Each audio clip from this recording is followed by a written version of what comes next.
From Hollywood, it's time now for... Johnny Dollar. Hi, Johnny. This is Betty Norton. I've been trying to call you. I know I was out. I'm sorry. You keep pretty late hours. It's after midnight. Did I wake you up? No. Good. Why don't you come over? The moon's real nice tonight. The lake is luscious. I'll come over, Betty. But not to talk about the moon or the water. Oh. Got something else on your mind, maybe? Yeah. A little thing called murder.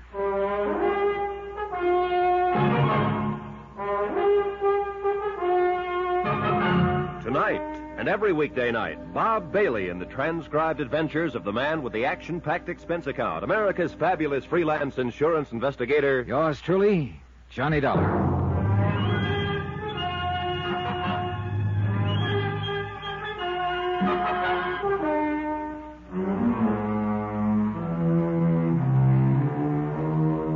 Expense account submitted by Special Investigator Johnny Dollar to Amalgamated Life Associates, Home Office, Hartford, Connecticut. Assignment, the Crystal Lake matter. Expense account continued. Item 6, $2. Tip to the Crystal Lake Hotel garage attendant for rousting him out of bed to get my car. I wanted very much to have another talk with Betty Norton, the wealthy, glamorous girl on the other side of the lake. She had told me she hadn't been with Edward Russell when he left the hotel bar the night he was murdered. But the bartender at the hotel swore that she and Russell had left together. If she'd lied about that, maybe she'd lied about a few other things. When I got to her lakeshore mansion, she had a few well-spaced dim lights burning, a dreamy-type record playing, and some drinks mixed. The whole bit. Here you are, Johnny. Bourbon, isn't it? Yeah. You've got a good memory, Betty. Sure. I always remember what's important. Or what you want to remember. Same thing. Is it? How about the things you don't want to remember? Meaning? A couple of questions I want to ask you. Oh, now don't start making with those dull questions again. Look, let's just have a drink. Last time I had to go swimming with you before you'd answer. This time it's got to be a drink, huh? Well, I thought we might dance, too. With you leading, I suppose.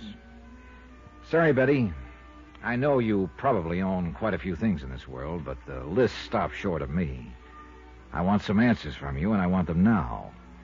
Okay, so be a party pooper. So ask questions.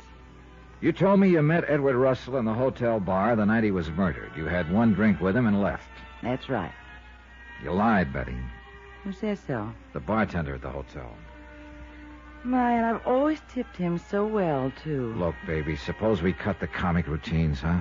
All right, so I left the bar with Russell. Why did you lie about it to me this afternoon? It's very simple, Johnny. Part of the Norton training, I guess. What does that mean? My father told me long ago I could do whatever I liked, but to keep it out of the newspapers. That's the way I've played it ever since. Well, go on. On that night you're talking about, Russell and the bartender got into a fight. I know. And that's why I lied to you. Believe me.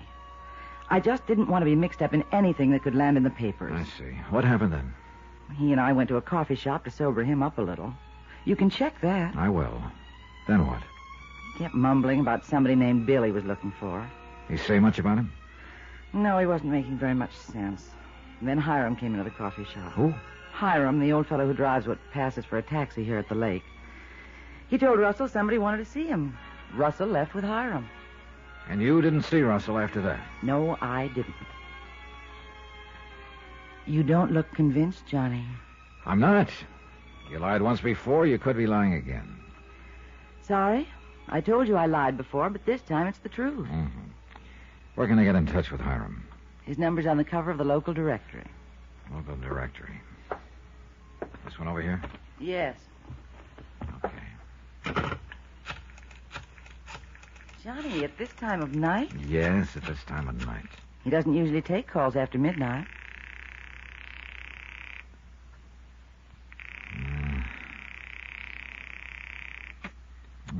Sleeper out somewhere, I guess. Well, I'll check him in the morning. What is it?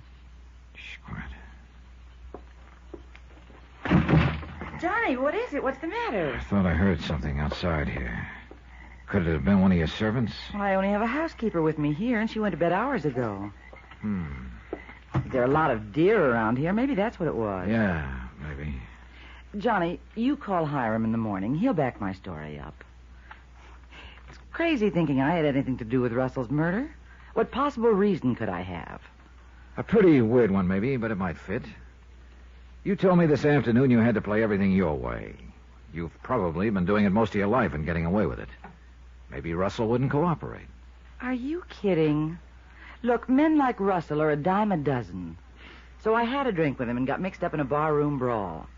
I should have known better. But as far as getting interested in him, I wasn't. Believe me, I can always find others who like to play it my way, as you put it. What's the matter? Oh, you kill me. That gold-plated front you put on. I wonder if behind it you aren't just a hollow, lonely kid. Thanks a lot for reminding me, Mr. Freud. Oh, sorry. I guess that was a little out of line. I guess I was asking for it. But you're wrong about me not being able to stand anyone who doesn't play it my way. You see, I found someone who won't. And I kind of like it. Kind of like you, that is. Yeah, look, I guess don't I better... worry. I'm not going to try to appropriate you or to buy you. But about the loneliness? Don't leave just yet, Johnny. Stay just a few minutes more. Okay. Just a few minutes.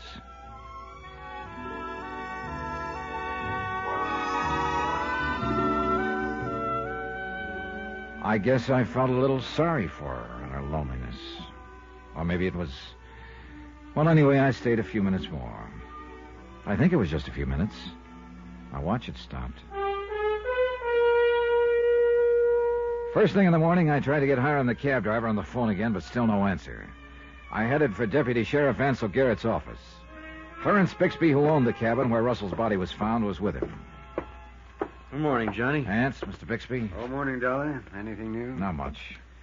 Well, I won't take up any more of your time, Sheriff. However, I would like to ask a favor of you, though. Oh, what is it? So far, the Denver papers haven't mentioned which cabin up here the body was found in.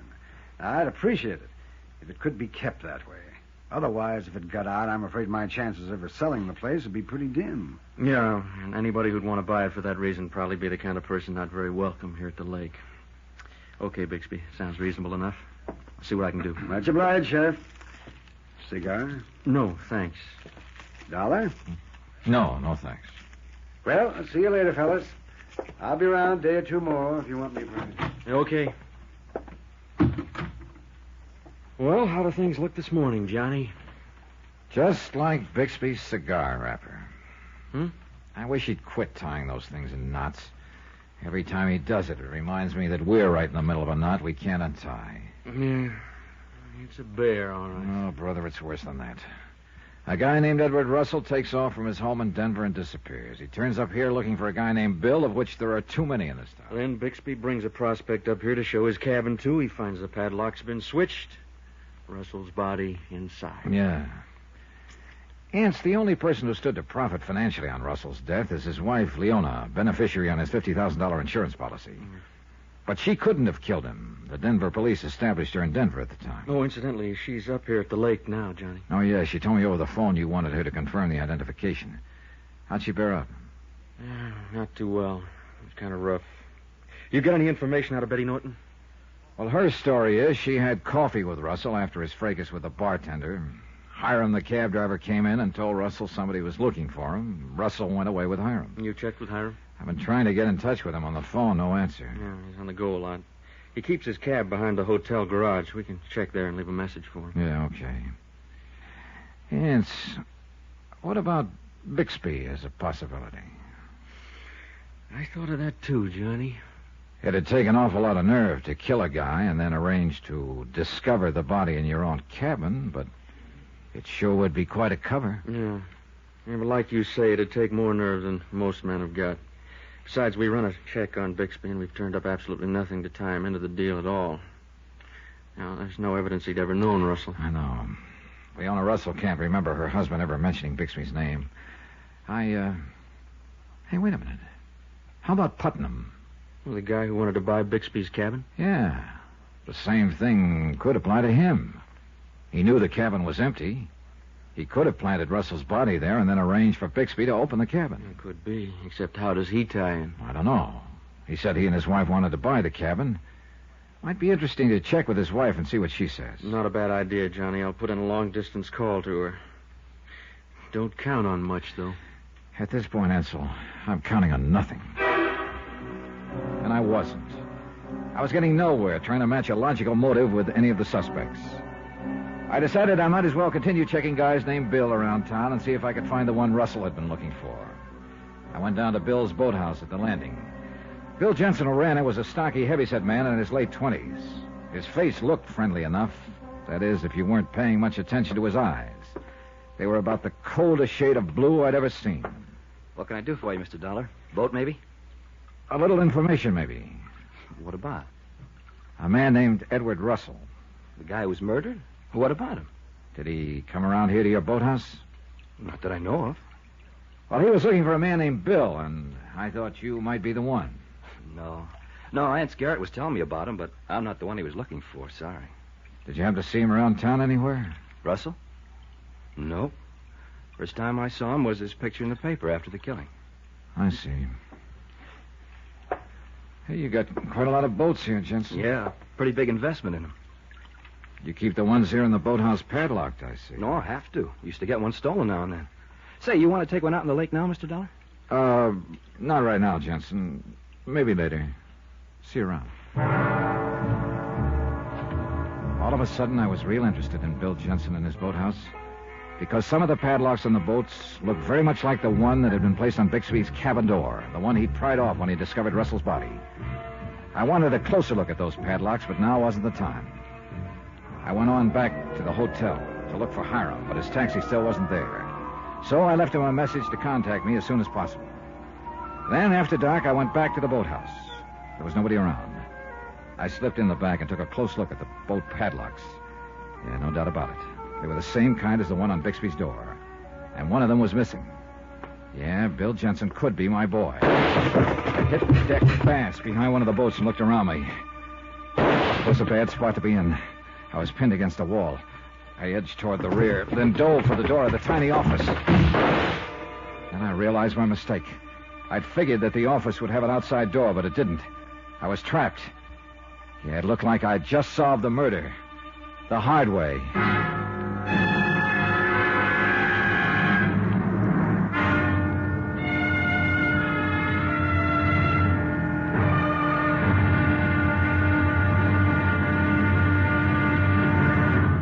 Now, here's our star to tell you about tomorrow's episode of this week's story. Tomorrow, a shot in the dark that missed, and another that hit the bullseye. Join us, won't you? Yours truly, Johnny Dollar.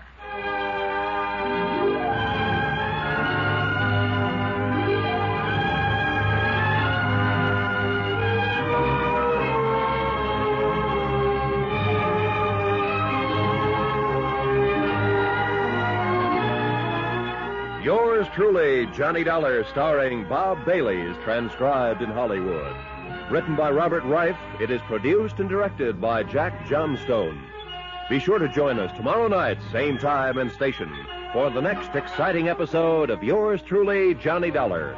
Roy Rowan speaking.